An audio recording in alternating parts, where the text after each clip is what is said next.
said, well, we just have to get through today's game and just see how it goes, and I Mm. thought, oh, smart guy. Now, there seemed to be another a little bit of a problem with the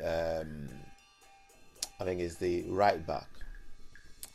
Right, so England's right back. So we got a guy called Jarell Quansah. So it's Yeah. between Jarell Quansah and Trent Alexander-Arnold. Now, who would you go for? Hmm. Well, that's a good question, really. I think Quansah's doing okay. I can't really, from what I've seen of him the last couple of games, I can't fault him. As it happens, I don't think on Sunday against Albania, I wasn't overly impressed with the team's performance. I know we won 2-0 again, but I think there were too many players who were, I don't know, didn't somehow seem as committed as usual. But I wouldn't necessarily say that of Quansah. I don't think he was any worse or any better than anybody else. Trent Alexander-Arnold, um, I don't know, somehow it feels harder to judge, if that's the word, our players who should or shouldn't be playing. And I guess we've got to include Bellingham in that point when they play overseas, because we don't see them week after week in the Premier League.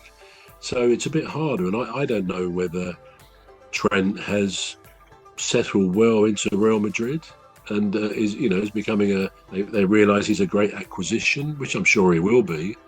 And we know he's a very good player, but don't forget with Liverpool, he seems to have this license to roam, which perhaps was the strength of his game. He'd be going down the wing, he'd be getting in the midfield and contributing to the attack, and maybe that was his strength. And to be fair, the current Liverpool right back, Conor Bradley, I Mm, think tends to do the same thing. And when I've seen him more recently doing that, I think he's becoming a much better player than simply being a back, a fullback, if you like. The wing back bit, which is what mm, lots of teams do nowadays, is more to his liking. And I think he becomes a better player, like Trent does and did, when he is cavorting into other parts of the pitch. So that seems to be a role that those sort of players. I'm not aware that Quansah does that quite as much, mm, but yeah, I don't know the answer to your question. I mean, instinctively, I would say Trent because we know him. We know he is a good player, very good player, obviously. And I don't think perhaps I know enough about Quansah except what I've seen recently.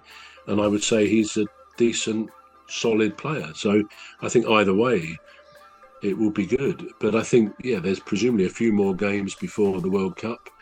And I think Tuchel's got to make his decision on that position and the others as to who his preferred starting 11 will be, and then play them for the few games left and use the substitutes, but basically play that team so they get to know each other a bit inside out. Which is the only way I think you can win a World Cup. mm, mm.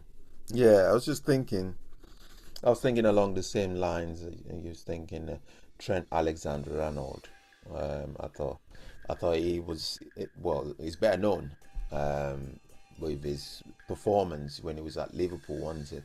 And then Mm. for Real Madrid to want him, that says speaks volumes, doesn't it? However, he's just come back from injury.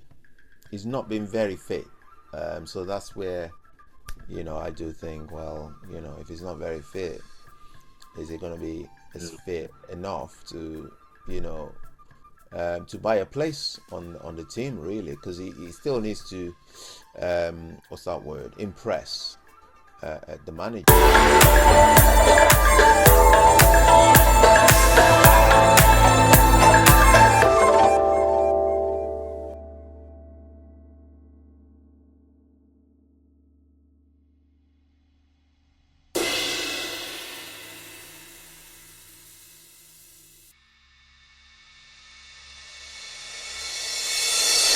The manager to then say, well, yeah, you can come on the team. So we don't know, Mm. but yeah.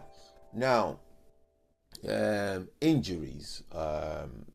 So Manchester United, Sesko, obviously was injured in the last match against Tottenham, wasn't it? And it's going to take about a month, according to reports, Yeah. to get back on track. And then he still has to work on his fitness after the month, won't it? So maybe close to 2 months. We don't know. But then the question is, how's that going to affect Amorim at the moment? Does he have any replacement for that position? Do we know? I don't know, to be honest. I'm sure he must have backup for probably every position or most positions on the pitch. It's probably too early to say, but yeah, he's going to be a player who's missed, obviously. But yeah, I don't know who have they got at the weekend. Do you know who Man United have got? Oh, off the top of my head now, I don't know, but But I don't think. worry, no. But I mean, obviously, if it was like Man City or Liverpool or Arsenal, then you might say, yeah, he may well be missed. But Manchester United are doing all right so far this season, as we know.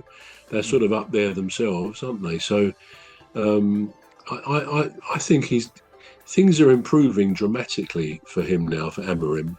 And as long as that continues, I think he'll be okay. They'll probably finish, I would think, in the top six, if not better.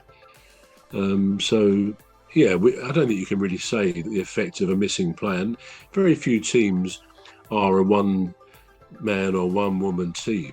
You miss a good player, of course you do. Palace miss Eze, of course we miss him, having gone to Arsenal. But you still got the basic team there with the ethic, with the ethos of what the manager wants. Yeah. So I think Amorim probably commands more respect this season from his team, from the players. He never strikes me as looking as if he's under pressure. And I've said before, no manager wants to lose their job, and you could certainly look at Ange Postecoglou when he was going through that losing phase at Forest over a few games. He looked and clearly was under pressure. But as it happens, I don't think any of these Premier League managers are under financial pressure because they're all sort of multimillionaires anyway, unless I severely misjudge the way it is done nowadays. So maybe that's the point. A manager is sensible not to allow himself to get too worked up if the results are not going his way, because it can have a negative effect on his health. So, hey, just look at your bank account.